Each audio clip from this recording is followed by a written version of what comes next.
TV serial गुम है किसी के प्यार में आने वाले हैं 7 महा ट्विस्ट। आखिर क्या होगा शुरू से लेकर आखिर तक, चलिए आपको बताते हैं। स्टार प्लस के धमाकेदार और सबसे ज़्यादा फेमस पॉपुलर टीवी सीरियल गुम है किसी के प्यार में अब आप देखेंगे कि ये शो लगातार अपनी नई स्टोरी लाइन के लिए सुर्खियां बटोर रहा है। जहां शो में दिखाया जाएगा कि कोर्ट में भाग्यश्री ईशा से केस वापस लेने के लिए कहेगी और बोलेगी कि ये मेरा पोता है, और तभी यहाँ पर माना कि दोषी है लेकिन मासूम है, ऐसा बोलती हुई नजर आएगी। भाग्यश्री के कहने पर ईशा केस वापस लेने के लिए मान तो जाती है, लेकिन फिर एट लास्ट में मना कर देती है। लेकिन यहाँ पर जाते हुए जगताप उसे देखता है और कहता है कि नहीं, तुम बिल्कुल भी केस वापस नहीं लोगे, और उसे रोक देता है। यहाँ कोर्ट में कियान के केस की सुनवाई के दौरान आकाश रजत पर चिल्लाने लगता है। इधर आशिका भी काफ़ी ज़्यादा इरिटेट होती है। वो बोलती है कि तुम कैसे बाप हो, तुमने मेरे बच्चे को कोर्ट में पेश किया है, अब मैं तुम्हें कियान से कभी भी मिलने नहीं दूंगी। तुमसे अच्छा तो अर्श है, इसीलिए मैं तुम्हें छोड़कर अर्श के पास आ गई थी। ये सुनकर के रजत बहुत ज़्यादा गुस्से में आता है, लेकिन वहाँ पर उसे कोई जवाब नहीं देता। शवी आशिका के पास खाने का पैकेट लेकर के जाती है, लेकिन आशिका उसी पर भड़कने लगती है। ऐसे में सभी कहती है कि तुम कैसी माँ हो जो अपने बच्चे की गलती पर पर्दा डालने में लगी हुई हो। सभी की बात सुनकर आशिका कहती है कि अब तो मुझे परवरिश सिखाओगी जो खुद कभी माँ नहीं बन सकती।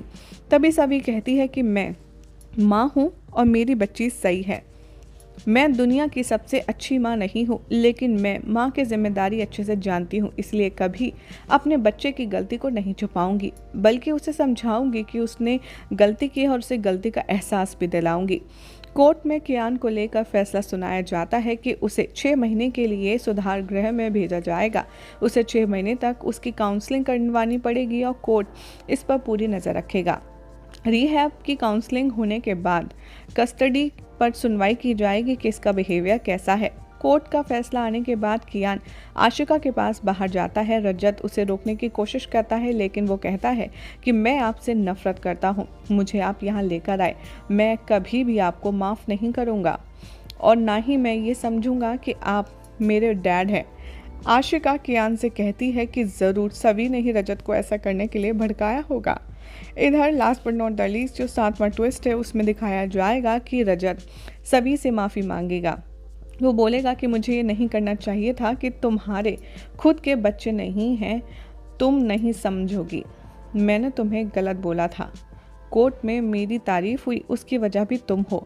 वहीं सभी भी कहेगी कि आप ये सब कहकर के मुझे शर्मिंदा कर रही हैं रजत, प्लीज़ आप ये सब मत करिए, हमें बच्चों को सिर्फ अच्छी परवरिश देनी है, उसके लिए हमें भले ही उनके सख्त खिलाफ जाना पड़े तो हमें जाना चाहिए। वेल आप देखना होगा काफ़ी इंटरेस्टिंग कि कियान की नफरत कौन सा नया मोड़ लेती है। फिलहाल तो चैनल सब्सक्राइब करें, फेसबुक पर फॉलो कीजिए और इंस्टाग्राम आप नोटिफिकेशन बेल भी प्रेस कर लीजिए।